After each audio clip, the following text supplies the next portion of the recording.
because there is a danger that I might bring you all to sleep, because this is a classical lecture which consists of just reading the lecture. There are no visual materials, no PowerPoint. I know that it helps, to keep you awake, but this time you will hear the lecture. The nature of the lecture itself is such that it does not require any visual support. We will have the break earlier than in the program. We must have some sleep there, so the break is at 11:30, after which we will meet for discussion. It will take as long as it takes. After that we have lunch at 1 o'clock. Okay, so this lecture is, as I mentioned yesterday, we are actually addressing three major topics, or perhaps two major topics through this gender or gendered perspective. The so-called phenomenon of transition in the Balkans, especially in the so-called post-communist countries. And along with that, the political ideologies which have reigned for almost 2 decades, in particular the status, the peculiar specific status of the Marxian legacy in this part of the world, which I suppose is its low visibility in the public discourse is symptomatic of something. I assume Nina Power will address this issue. Of course, this cultural paradigm or paradigms of Balkanism, etc., will be addressed as well. In particular by Marina Gržinic tomorrow. I assume that Elisaveta Blagojevic will also address this issue with strong emphasis on gender issues and queer issues in particular.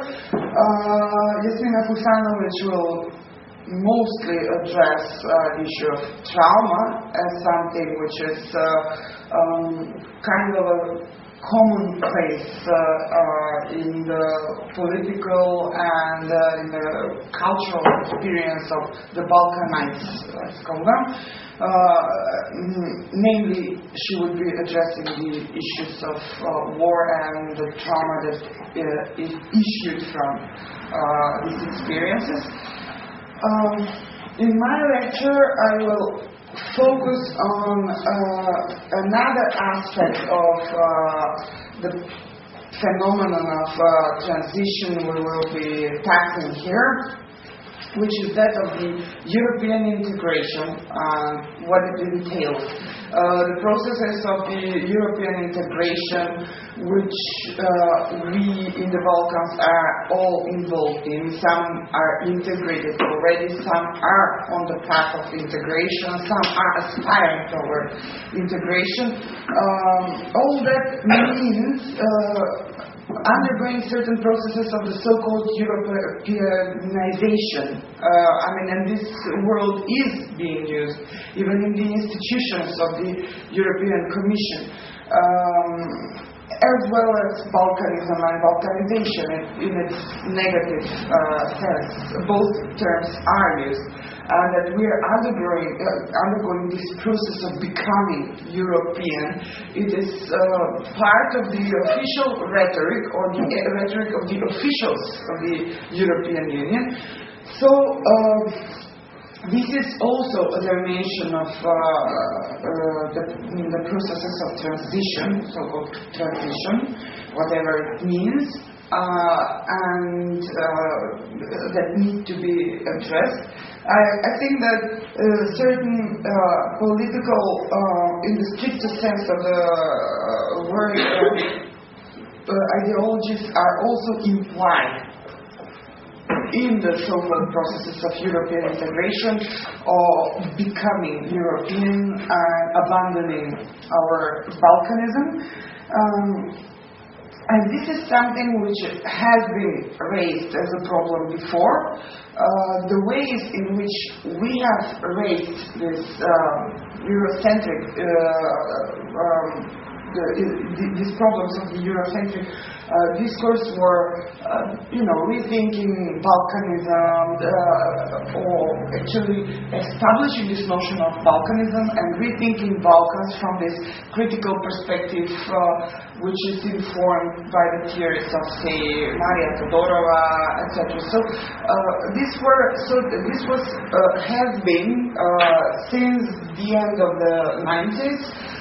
Some kind of, cultural particularism, as opposed to, universalism, as opposed to universalism as something pertaining to any sort of centristic discourse, including the Eurocentric discourse. So this has been the weapons against centristic talk of the officials of the European Union and of our own officials that all strive toward integration almost consensually. Not everywhere, it's not the same everywhere. Not every of these Balkan countries has consensus about European integration, but it's kind of a dominant or the mainstream political discourse, I believe, in all of these countries. This is what consists the mainstream of the political discourse of. So we have been addressing this problem of European integration as something we have. And when I say we, I also have a concrete we in mind. A series of summer schools organized here or elsewhere in the Balkans by the regional network for gender studies in the Balkans, in Southeast Europe actually. It's wider than that. The network consists of more than what we usually think of as the Balkans. Former Yugoslavia, Bulgaria, Albania, but also Romania, Hungary, but we also include Turkey and Greece, and they are also members of this network. So this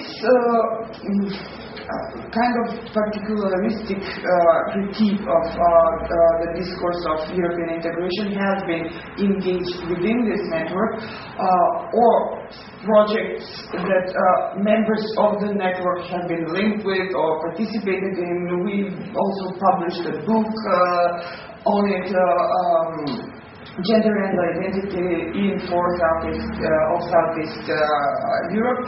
So we have done this, but it seems like there has been increasing interest in re-establishing once again a discourse of universalism, which will be different from the universalism of the colonial time we had before.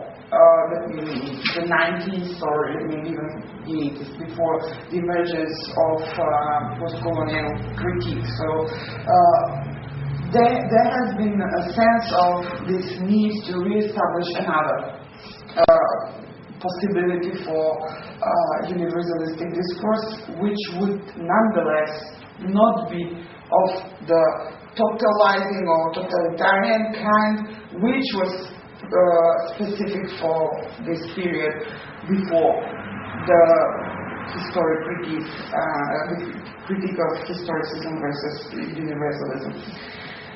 So this is one of these attempts where I see the problem is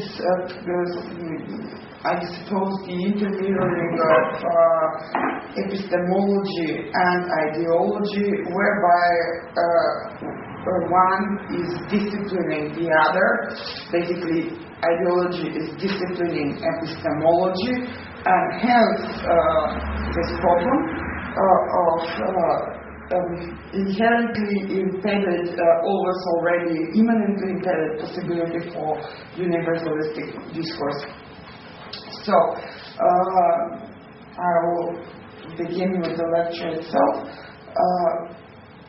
So now the focus on methodology and ideology interfering. The hybridization of epistemology and ideology, inaugurated by the so-called post-structuralist or postmodernist theory, is the source of the ruling conceptual entropy in this strand of thought, as far as the issues of minority inclusion are concerned, in the ethnic, migrant, non-migrant, racial, and gendered sense. So we may include the Balkans here as well, as minoritarian perspective. The critique of universalism is a form of domination and subjugation of the variety of possible subject positions or identity configurations that has been central to the contemporary cultural theory, represents a form of methodological and ideological self-normalization.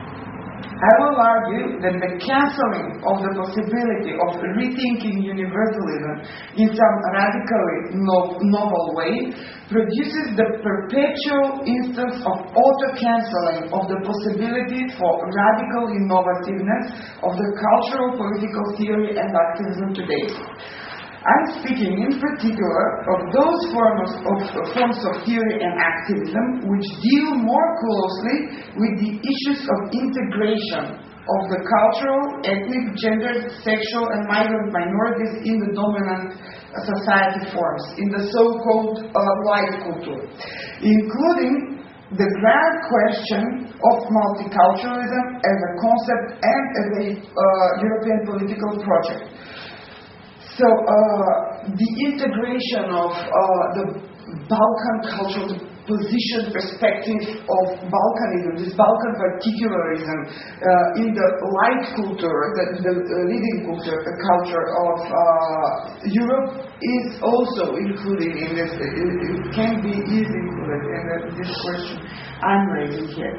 So let us begin this discussion by proposing the contention that the postmodernist optimism of celebrating difference has been at the heart of the postmodern multiculturalist optimism. The latter, however, has produced a grave form of self-restriction, that of the possibility of analysis of the hierarchy established between the self-identical I, affirming of the difference, which would be Europe. Europe is affirming us as different. We have been demanding from our particularistic Balkan perspective to be affirmed as the other.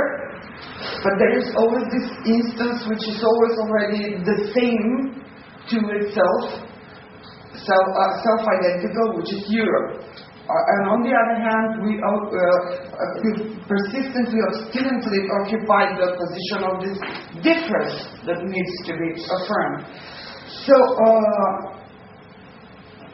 the I would be, in this case, in Europe, and the I are the different us. So, that of the possibility of analysis of the hierarchy established between the self-identical I, affirming of the difference, and the different who is affirmed. The post-structuralist epistemological framework has been based on the presupposition that the production of the other is oppressive in itself, creating a hierarchy between the other and the subject or the self that is always already identical to itself. Yet again,